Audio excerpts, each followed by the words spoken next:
Healing crystals, skincare routines, knitting a sweater, fitting in jeans. With Katie and Sarah, no need to worry, you're on a lady journey. Hi everyone, welcome to Lady Journey. Wardrobe change. Wardrobe change. If you haven't, please. It's a different day. Sorry. Yeah, we do this every day. We don't do these all in one day because well, it's easier to do it that way. yeah. Yeah, oh my God, I can't imagine doing it every day. I mean, it how would do just radio be tough. people do it? Like how I guess they, you're making 165. Yeah, I was gonna say. I think they get money. Everything's worth it for money. Oh God, yes it is. If you can take one thing away from Lady Journey, everything's worth it for money. Oh my God, buy our book about how to make money by being a woman.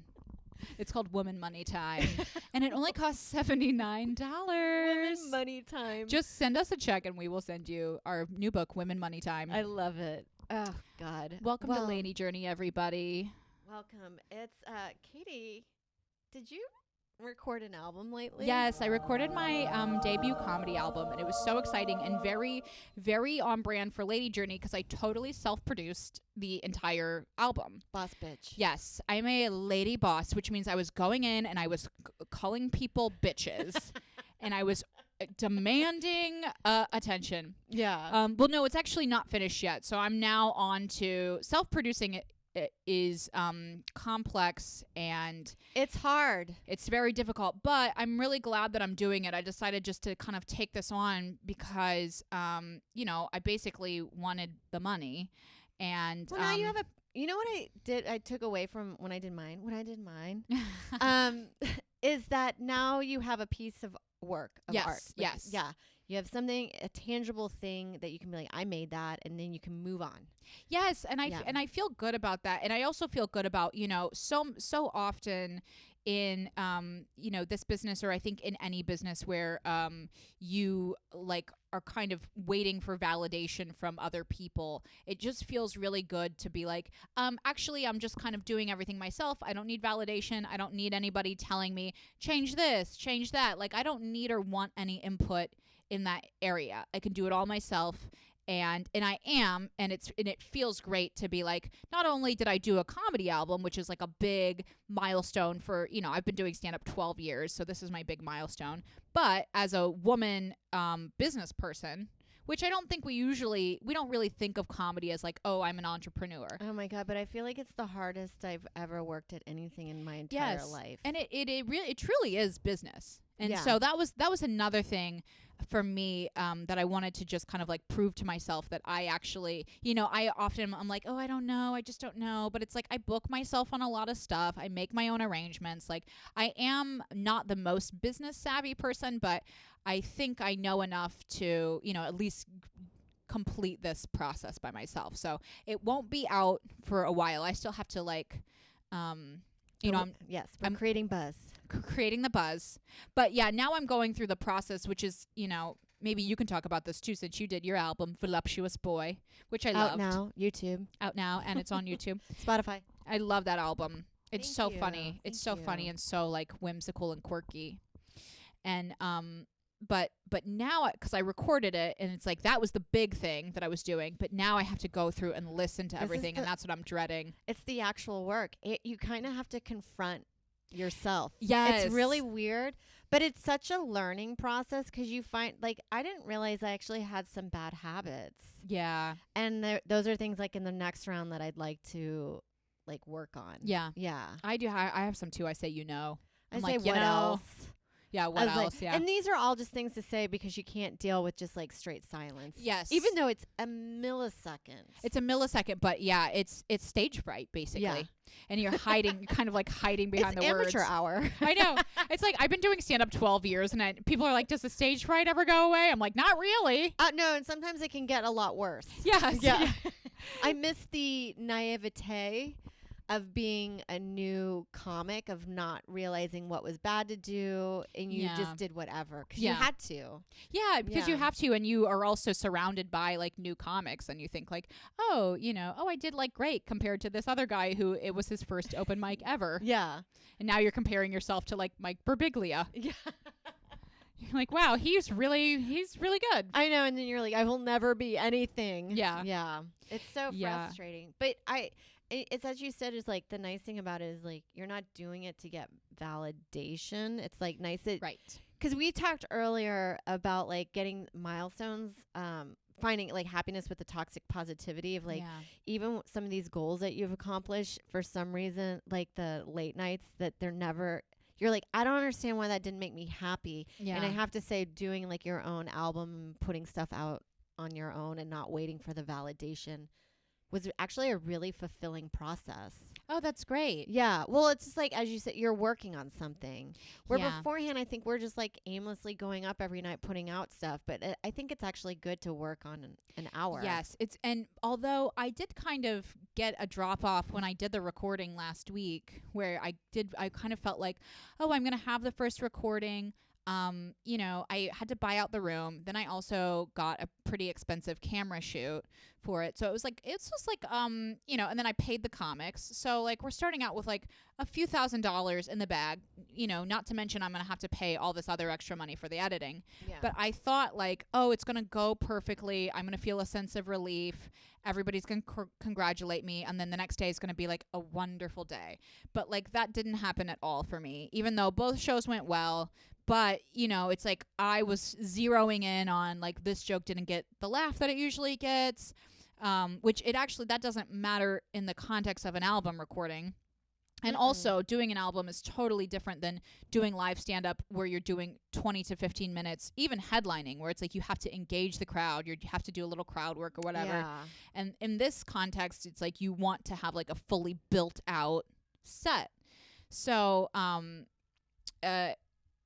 so even then I was like took a few risks on like jokes where like the day of I like came up with a few little things. I just threw it on. Yeah, like some riff. I did a riff. Yeah. And I took it out. Yeah. It's like it worked, it didn't work. I was just trying to still at the last second get it to this like fully developed piece, and it's like it never really stops. No, because there's times where I'm like, oh, I think I wish I didn't do that joke on that album because I actually can build off of it right now. Yeah, but that's the thing about oral, like any kind of oral tradition. It's like it's always evolving. Yeah, and so a lot of our contemporaries, like Gavigan, still talks about the same themes on other. Yeah, that it's okay. And I think it's just like perfectionism. Yeah, and you're never gonna get over that. Yeah, no, especially not if you're a woman. No, that's gonna follow you. Well, the reason I decided to self-produce is, I don't know if you know this, but like when you do a comedy album, you like, if you're like a completely unknown person, which I'm not like famous, but I do have like, a little bit of a presence in the New York City scene. But like if you're completely unknown, you would get with a label that they could help broadcast you to people that have never heard about you, or maybe if you had like no representation, and that would be worth the amount of money that they take. Usually when you record an album, there's the producer residuals and the artist residuals. So immediately the money gets split in half. Oh, I know. And then, Oh, and then the artist residuals, you'll make a deal with a label, whatever, like 60-40 split. You're getting 60, they're getting 40 of the money that's already been split in half. Yeah, mine's 49.50 or something, and they get 50, I get 49. Yeah, so it's like it's really not a great deal for comics, and I that was the one reason why I just really wanted to self-produce, because I just feel like it's not fair. That's not a fair split. It's like if you're already getting 100% of the producer, why are you also getting 50% of my money? Yeah, I did like my album or what is it, record label that I did it with, and they did it with a lot of comics, and they were really nice and easy to work with, and they were honest and all that stuff. And I think the perks, they were like, we can get you on Sirius, but I think in the end of the day, the 3 stations that I got on, it was probably something that I could have done myself. Yeah. And then the only press I saw was in New Jersey backstage, where you're like, oh my gosh, we can actually do our own PR better than most people by asking our friends to like, hey, put us on your podcast. Or, and we care. You know, it's like nobody cares more about your career than you do, and it just seems like a lot of times people are just looking for like easy money. Well, especially a lot of these guys are like, it's a numbers game, so if they're just doing 1,000 comics in 1 month, they don't really need to put all that work for PR because they're just gonna. It's easy. They just press record and then that's basically it.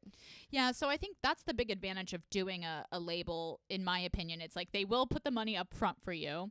And they will also help you if you don't have contacts. Like if I was somebody that was working in like Philly or something and I didn't, have like the contacts that I do in New York City, like maybe then it would make sense for me. If I was like an Austin comic or something, then in that case it would totally make sense. But I just didn't feel like it, I was like, I don't know. I really feel like I can do it myself, but it still remains to be seen because I haven't released it yet. That's true. And you're pretty clean, that if you get on those like cleaner albums, or like playlists on the Sirius, that'll be like beneficial. Their to guidelines are really strict. They are, because that's the funny thing with clean comedy. You're like, oh, I'm not dirty, but you're like, oh, I do talk about suicide. Yeah, it's like a darker subject matter for sure. And you can't have anything that's like even that's like a fart joke where you were like, oh, it's actually squeaky. Well, I had controversy with my album. I wanted to call it White Lady because I have a joke. And I was just kind of thinking it's like, if I listen to my album, I'm like, all my jokes are actually from the perspective of a kind of a privileged white woman. I'm worried about my avocados going bad. Yes, and that's so funny. And that's my point of view. But because it kind of came out during, I guess, the like BLM last summer, was... they were worried that it was going to be a thing, but I think it actually was going to be fine. But it just shows you of like with record label of just like how sensitive you actually kind of have to be with material. Right, because they're risking their whole platform. Maybe out of context, people wouldn't know that I was tongue-in-cheek being and satirical. I'm not making fun of the Black Lives Matter movement, but just making fun of myself. Yeah, well, with the timing, I know that's the thing about that timing. It's like no one could know that was going to like coincide. Yeah, which is weird because I never take that in consideration with the comedy. A lot of this, because like sometimes I'm like, oh, we should know, we're grown adults, because this weekend it's a light joke that I'm working on about going to an escape room. Like I thought it'd be funny just to hold somebody hostage in there with a gun, like go in with a gun. But then it was the day of the verdict of the Kyle Rittenhouse trial, and I felt like maybe, or it's not funny. But that's like what people were thinking about because it's the same energy coming into an area with a gun. Absolutely. Yeah. And I've had the same experience actually where, I have you as a comic, you're like, oh, gun violence is such a horrible problem in America.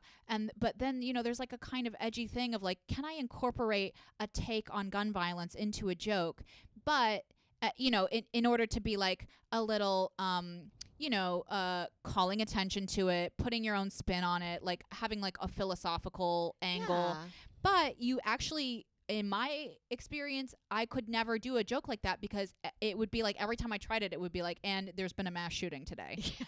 So it's like, it's actually such a problem that it's like, it's like I can't do that joke now, it's like. Yeah, you're like, I only have, it's like a holiday joke. You only have one time out of the year that you can do it. Yeah. Yeah. Yeah. It's so really it's unfortunate. It's unfortunate that we have that terrible problem in the country. But it just shows you like what you think is clean is actually not clean. Yeah. And everything's controversial now. Everything's controversial if it gets taken out of context, like on TikTok. And well, I don't understand this, and I guess we can move on, but like the TikTok one, people are saying instead of suicide they're saying unalive or death. And I'm like, the word suicide is triggering or what? Maybe it's not for suicide. I think they're just saying if somebody died or death, it's called unalived. And I'm like, guys, this is childish. Yeah, it's like it still exists. I know. You're not going to make it not exist by calling it a different word. And because we all know what it is. And then actually, the more we use unalive, that will eventually just move over into what death was. And then we'll be like, we can't call it unalive anymore. It's just like a crazy. I think it comes from like a place of narcissism where it's like, you need to cater to me and my sensitivity, which is like a bizarre use of language that is unnatural. Yeah, it's that's not like We don't need to do that. It's not a thing. It's not like in the case of like, gender pronouns or something where it's like that has to do with like respecting the person's wishes. Or it's like, oh, I'm so triggered because you said dead. It's like, you're not the lord of this word. Yes. Exactly. Fit in. It's a kind of narcissism where people are like demanding that society fit like their arbitrary constraints. Yeah. I was traumatized by death. We're all gonna die, so we're all right there. We're all here with you on that one. Yeah. So strange. Wild times. Well, what's your journey that you've been on? What is my journey? Oh, I remember now. I'm talking about doing my album. Yes. But now why can't I remember my journey? Is it my clothes? No, it was you were deciding when to quit. We talked about this. Maybe I should quit now. No. Oh my God. Yeah, cuz we Katie's just recorded an album, and hopefully that'll turn out also into a special, right? God willing.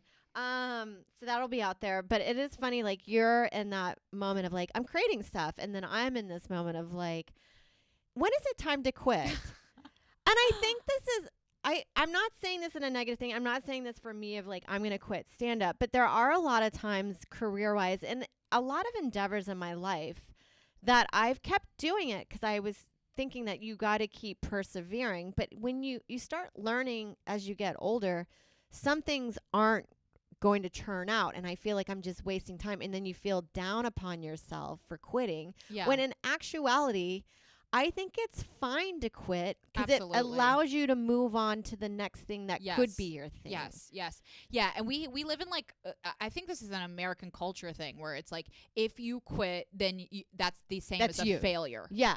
And you have to take that on. And now you're like internalizing the failure and like, you're never good enough. But it's like, actually quitting is like the best thing you could do if something isn't working out for you, to have that awareness of like, let's not just keep going 100 miles an hour down this one road and forcing it, when instead, it's like so much stuff about our culture just teaches us to detach from our intuition in that way. Absolutely, because you know what it is? It takes one person, and I'm going to say guys, it worked for them, and then all of a sudden that's become the thing that we all have. They're like, well, it worked for me, so that's what it is, and that's how it should work. Like, I get annoyed with Jerry Seinfeld. He's a lovely guy, but I'm sorry, but like sometimes his like attitudes towards things of like, you just got to do this. You just have to write one joke a day. Don't break the chain. It's like, I'm trying to manage 18 social media accounts. Yeah. With different content across each. All you have to do is write one joke a day, and then you'll be discovered. I know. We're like, no, things are different. Things change all the Rapidly, time. Yeah.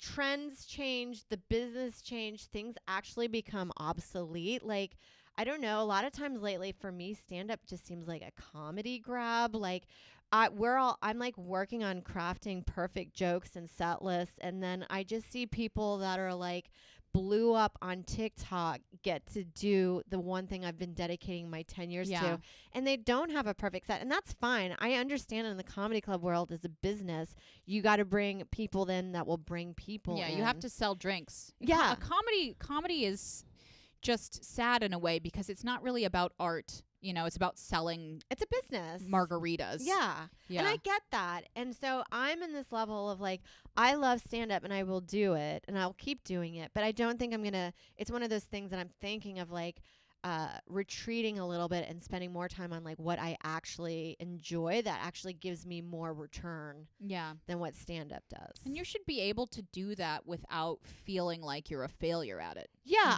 So you've had great stand up milestones. Yeah. And I put time in, and you're like, it's not like I've been doing this for 6 months and I didn't get JFL that year. Then I'm like, well, that's it. Right. I'm done. And you did go. Yeah. I did go. And so I'm just in this point of like, because I did a gig in New Orleans and it was fine. But like for me, the money that it paid me was less or about even of what I spent. I crashed in an apartment and it was nice. They had set it up nicely, but I had to share it with another guy roommate that I had never met. And I know they're like, we're safe. And I did trust them on that. But going in, it feels weird. You've been doing stand-up 20 years. You don't want to have to be like living in a man's home in order to Quietly, pursue your like, art. Like, is this weird? Yeah. I'm getting a key and I'm holding getting in a fart. yeah, like they were like, there was the bathroom. It was a dude's apartment. And it was tidy for a dude. Mm-hmm. But like, which means it was a nightmare. but it was like, and not harping on these guys, like, it's just like, that's just not professional for me anymore. And that's not a standard I want to do. And it's just like, if that's what I'm getting out of this at this level, then I don't want to, I don't want to do that. Need to put yourself through that because there's emotional cost to doing that too. And I've done the same thing. It was lonely. I've done the same thing. And then you think like, you can never value yourself by what money you're making. It's like, that's such a bad that's such a toxic thing, but it's hard, it's hard to not do that when you're like breaking even to, and I did that. I was breaking even quite a few runs that I did before this album just to get the album. Yeah. Thinking, okay, it's going to pay off eventually. But then, stand up almost becomes like a white elephant in a way where it's like a thing you have to, if you want to be good at stand-up, you have to write every day. You have to perform every night. And there's no way around that. Like, you can take, like, a few weeks off here and there. But it's, like, to get into that fluidity. Yeah. It feels weird to say fluid, but feels naughty. Lady journey. Yeah, lady journey.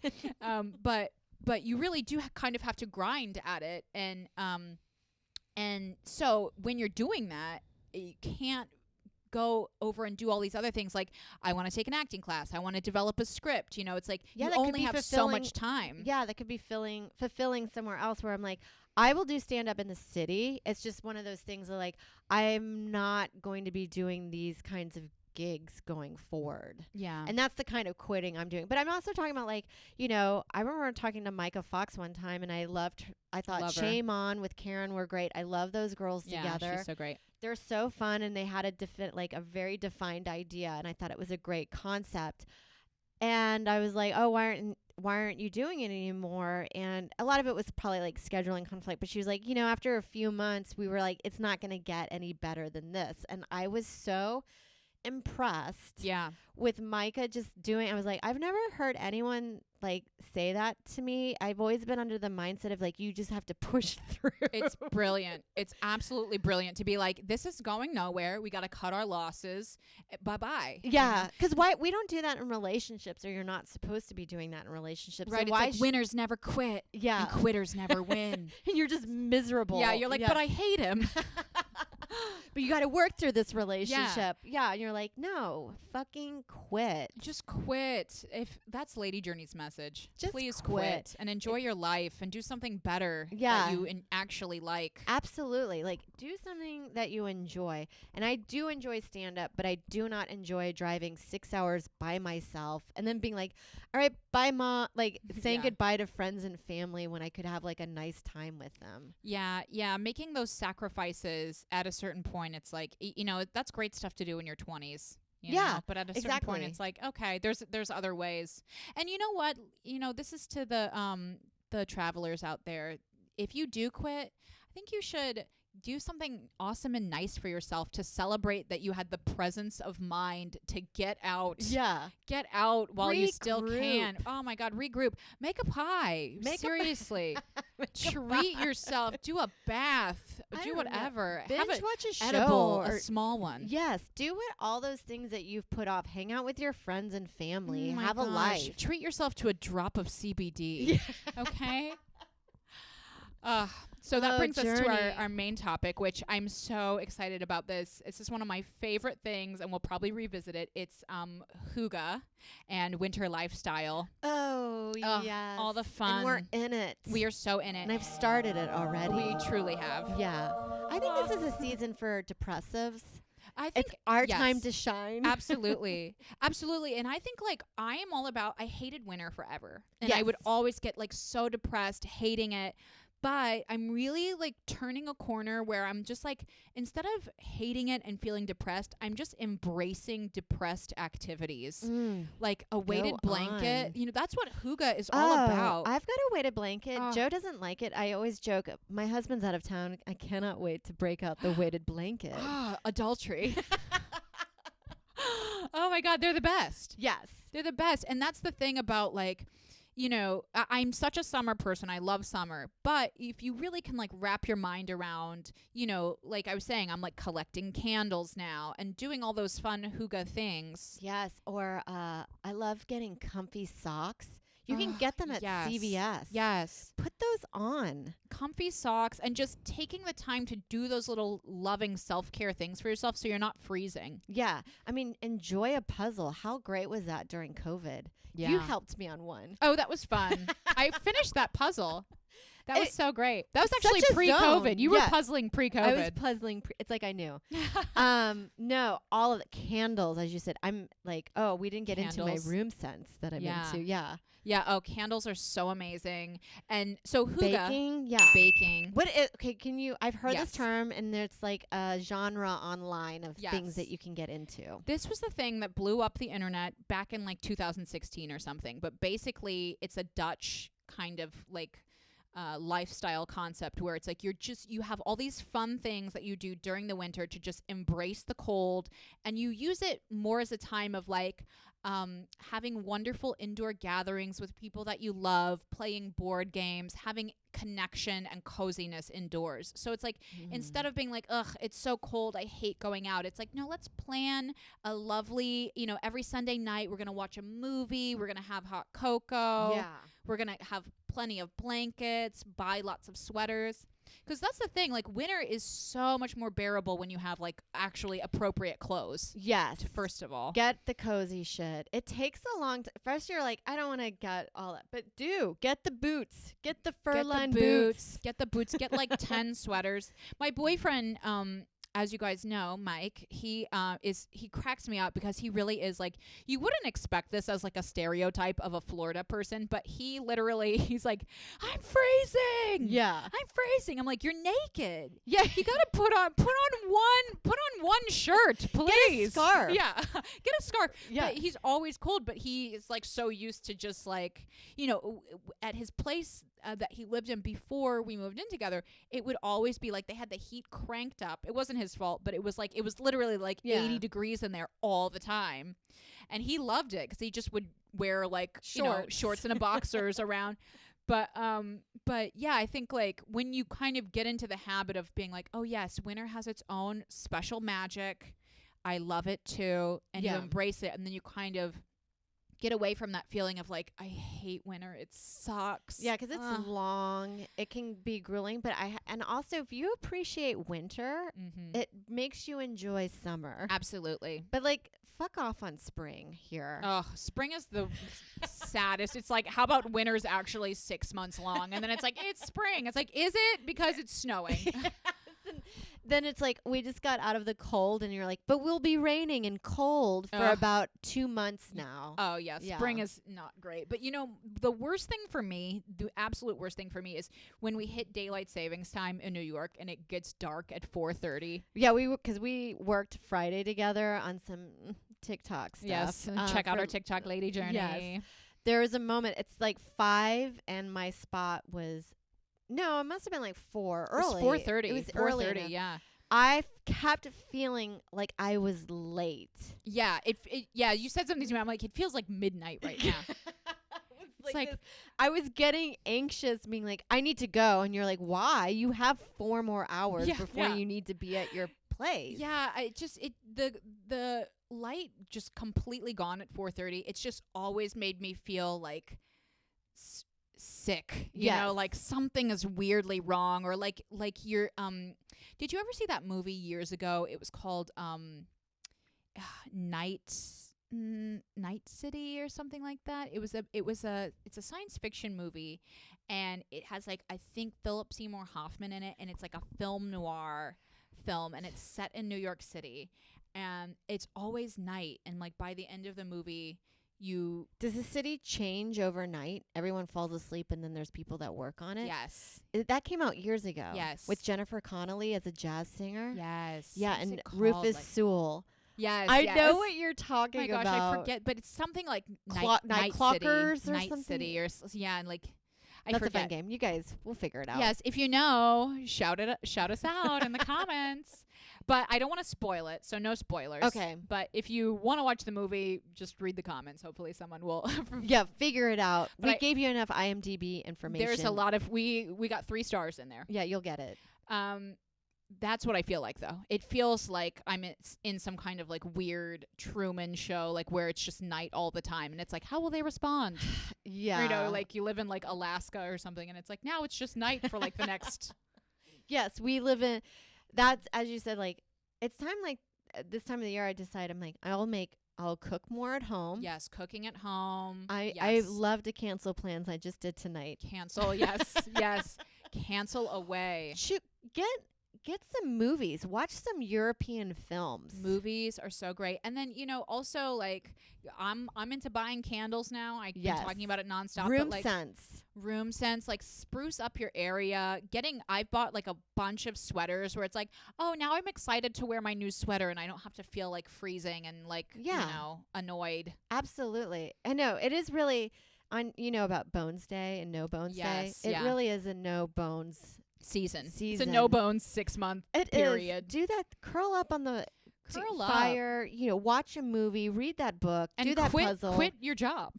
Basically, leave your life and just hibernate. Yeah. If you want to take that extra nap in the day, go take that extra nap. And I always try to do like a little fun escape, which I know is like terrible advice to people like who can't afford it, you know, to like go down to like Florida or something. Cause I mean, we travel for like work so much. I love that we're talking about, what is it called? Huda or whatever. Oh, Hygge. And you're like, I like to go to Florida. Yeah.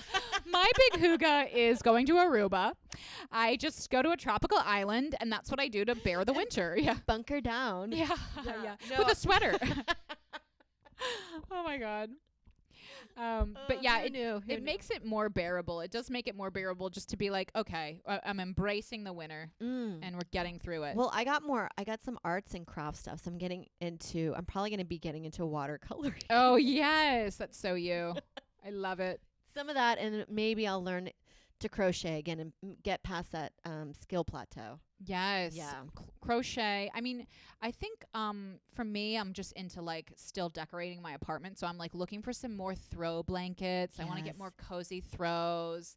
I want to get like some really cozy slippers. I have no money, by the way. I'm like broke. I'm like, I just spent my life savings on some slippers. So getting through it. Well, after your album comes out. Hopefully I'll be rolling in it. Yeah. Rolling it, but cooking is a big one where it's like, even if you have like, I mean, like we work at night. That's the other thing too, where the lighting ends up like really affecting me because I wake up. Sometimes I let myself sleep in. I sleep into like 1. Yeah. And then like it's dark at 4:30 and I'm like, okay. Am I living? Yeah. I'm like, I am a vampire. But cooking is a big one where like I'm doing a thing now where it's like, even if I just turn on the oven, cut a butternut squash in half and pop it in the oven. Like just cooking a little tiny bit where it's like roast vegetables, the cheapest thing you can do. That's so cozy cheap. with Yes. butter. And so easy. Easy breezy. And you just cut it up, pop it in, and then doing that is so like such a self-care for me that takes like almost no time. It's not like you're cooking, slaving away. It's just like cut something up, pop it in the oven, and then like the apartment smells so nice and it's great. And it's a relaxing activity, and then you have a treat afterwards. Yeah. Yeah. Vegetables are my treat. I love them. And they're like ice cream for me. And doing hey like, everybody, I made vegetables. Hey, oh my God, the most annoying woman in the world. Does anyone want to be naughty? But also I think, you know, a big thing too that I'm looking forward to is like, especially when like work does slow down, especially I've just said especially like 5 times in between Thanksgiving and Christmas. But I love putting the emphasis more into my friendships at that time and like doing, catching the parties, having a tea and using that time instead of being like, oh, it's so slow. I need to like spin my wheels and work more to like focus on reconnecting with people I haven't seen. Yeah. And also this time of the year for business all across the board, it kind of slows down, right? I say this and I've never like worked in corporate world that long and everyone's like, it's the worst time of the year. We have to close all reports this time and get everything in at the last minute and you're Right. like, whoops. Right, yeah, I don't know. I've I'm never just- had a job. I've literally never held a job. I'm like, this is the best time to get back with your friends. Yeah, it's the best time to start a blog. Well, it is a slow time for the entertainment, that's for sure. Yeah, everyone the period takes, between like Thanksgiving. I mean, through January, I feel. I mean, maybe it's just me because I don't get work. I know. I always say that, and then I'm like reading a Variety article of all of our friends getting shows, and Yeah. you're like, oh, I guess this December was a big time for shit happening. I know, that was the fun thing about COVID. It's like, ooh, the pressure's off, and then it's like, no, it's not. People are working remotely, and wow, everyone's cranking out skyrocketing. shit. Yeah, and you're like, I haven't done shit. Whoopsie. Lady Journey. Lady Journey. Oh, wow. I guess we should probably wrap up this one. It's time. This was a It's- short one. Yeah, well, is a you short know, one. guys, Thank by you 5 minutes, what do you want from us? Yeah, sorry, guys. I'm getting snippy. We do have, yeah. Fuck you guys. No, just kidding. We love Join our you. Patreon. Thank you so much for listening, everybody. It means the world. We have a Patreon. Patreon. Email us.